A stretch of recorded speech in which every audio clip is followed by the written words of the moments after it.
अस्सलाम वालेकुम नाज़रीन, मैं मोहम्मद मुज़म्मिल हूँ और आप देख रहे हैं हमारा डिजिटल प्लेटफॉर्म। नाज़रीन, पिछले व्लॉग में हमने बात की थी जो सूबों के हवाले से, तो बहुत सारे दोस्त उस पर नाराज़ हो गए। जो सिंधी बोलने वाले दोस्त हैं, हमारे साथ जुड़े रहते हैं, कभी मुलाकातें हुई, उन्होंने बड़ा शिकवा किया।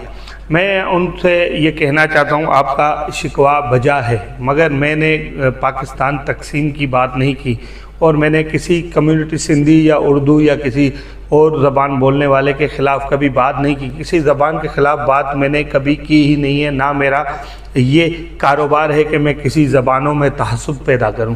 मैं जिसके साथ यहाँ जुल्म होता है कराची में, जिस कौम के साथ, मैं उसकी मज़लूमियत की बात हमेशा करता हूँ और करता रहूँगा। रही बात जहाँ तक सूबों की बात करने की, तो मेरा ये नज़रिया है कि पाकिस्तान में सूबे बनने चाहिए। आपका नज़रिया नहीं है, आप डिसएग्री करें, कोई मसला नहीं है, मगर ऐसा तो नहीं ना कि आपके अल्फाज मैं नहीं बोल सकता, मेरे अल्फाज मैं। रही बात जहाँ तहस्सुब पे बात आती है कि महाजिर सूबा बनना चाहिए, मुझे अक्सरियत सुनने वाले महाजिरों की है। मैं फिर भी कहता हूँ कि मुझे महाजिर सूबा नहीं पसंद के बने। कोई मेरी बात से डिसएग्री करे, मुझे उससे कोई फ़र्क नहीं पड़ता, बिल्कुल कर सकते हैं, क्योंकि मेरे अपने नज़रिए, लोगों के अपने नज़रिए। मगर जहाँ सूबे की बात आती है, कराची हैदराबाद पे मुश्तमिल एक सूबा बनना चाहिए, मगर उसका नाम महाजिर सूबा नहीं होना चाहिए, कुछ और बिलाशक हो, क्योंकि हमने अब तहस्सुब को ख़त्म करने की तरफ जाना है, तहस्सुब को बढ़ाने की तरफ हरगिज़ नहीं जाना। अच्छा नाज़रीन, अब आपने जो थंबनेल पे पढ़ा, ये इस पर मैंने थोड़ी सफाई दे दी, क्योंकि बहुत से दोस्त नाराज़ हो गए थे, तो मैं उस पर सफाई देना मेरा फ़र्ज़ बनता है। अच्छा, थंबनेल पे पढ़ा होगा, बड़ी गिरफ्तारी किसकी जी?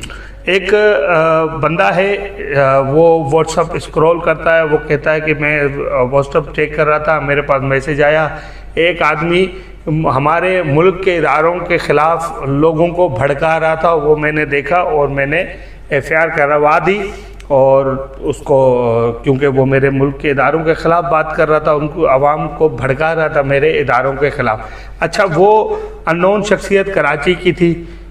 अच्छा, उसने ये FIR करवाई हसानुल्लाह नियाज़ी साहब, जो इमरान खान के भांजे हैं। अब पहले कोयटा में, इस्लामाबाद में मुकदमा, इस्लामाबाद के बाद कोयटा में, कोयटा के बाद उसी नौइयत का मुकदमा कराची में जमशेद टाउन में। अच्छा, ये जाली मुकदमात कब तक सियासतदानों पे बनाए जाएंगे?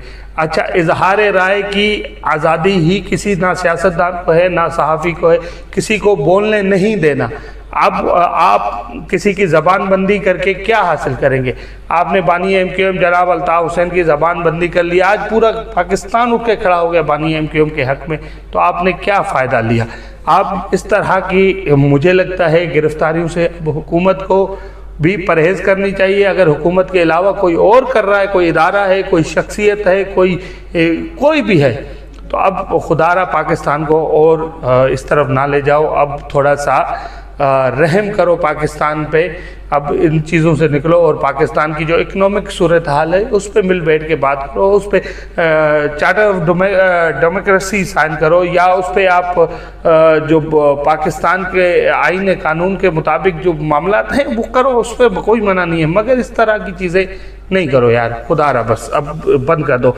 अच्छा, कराची के हवाले से माज़रत चाहता हूँ, कराची के हवाले से जो हमने आपको कुछ दिन बताया था पहले कि एक टास्क फोर्स तैयार की गई थी मुस्तफ़ा कमाल की तरफ से, कि वो जो MQM का बयानिया है, जो बहादुराबाद कब्ज़ा ग्रुप का बयानिया है, वो लेके चलेंगे और उसको, यानी कि MQM का बयानिए को आगे बढ़ाएंगे, उस पर बात करेंगे, उस पर ट्विटर या सोशल मीडिया पे उसका दिफा करेंगे। उन्होंने एक टास्क फोर्स बना दी। अब वो MQM का दिफा क्या करते, वो MQM के कायद बानी जनाब अल्ताफ़ हुसैन पे तनकीदों के पुल बांध लिए, लोगों को बताने लग गए कि जी अल्ताफ़ हुसैन था तो ये हमारे साथ मसले थे, अब मुस्तफ़ा कमाल आया है तो अब ये मसले हमारे साथ नहीं है, अब हम तो बड़ी शहाना ज़िंदगी गुजारे हैं। अगर हमें अल्ताफ़ हुसैन होता तो हम तो अभी कहीं खुदकश बम्बार बन जाते। भाई क्यों बम्बार बन जाते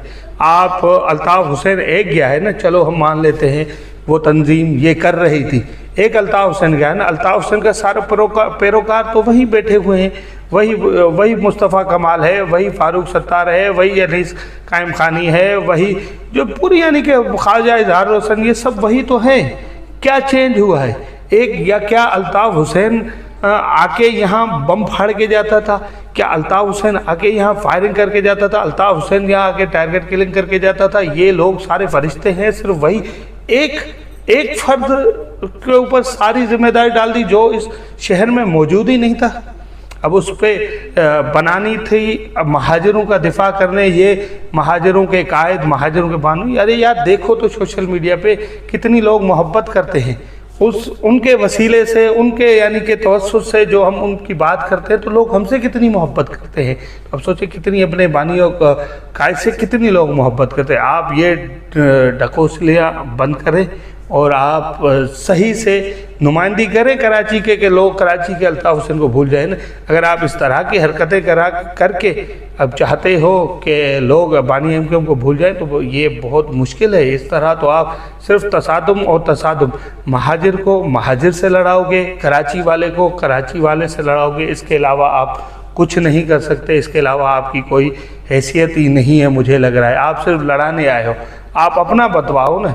आप ने पिछले आपने जो पीएसपी में थे आपने कहा कि मुस्तफ़ा को खालिद मकबूल सिद्दीकी रा का एजेंट है, ये सारा टोला करप्ट है, ये सारे चोर हैं, दहशतगर्द हैं, इन पे केसेस हैं। ये ओ भाई सुनी है लोगों ने आपकी बातें, आप अपनी बातों से एकदम घूम के खड़े हो गए कि नहीं पीठ के पीछे मेरे कुछ भी नहीं है। ऐसा नहीं हो सकता। लोग आप देखें ना देखें, आपकी पीठ के पीछे लोगों को नज़र आता है जो लोग आपके सामने खड़े हैं। आपको शायद नज़र नहीं आता, आप भले वो सारी बातें पीठ के पीछे डाल दें, मगर लोगों को नज़र आता है कि आपके पीठ के पीछे क्या है, आपने क्या खिचड़ी कराची में पकाने की कोशिश, किस मंसूबे के तहत आपको लॉन्च किया गया है। पीएसपी को लॉन्च किया गया, नाकाम हो गए आप, अब दोबारा लॉन्च किया जाता है और ये बड़ी नाकामयाबी होगी आपकी। देख लीजिएगा कराची की आवाम आपको किस तरह जवाब देगी। नाज़रीन ख्याल रखिए अपना और अपने चाहने वालों का। नेक्स्ट व्लॉग में फिर हाजिर होते हैं। अल्लाह के बाद।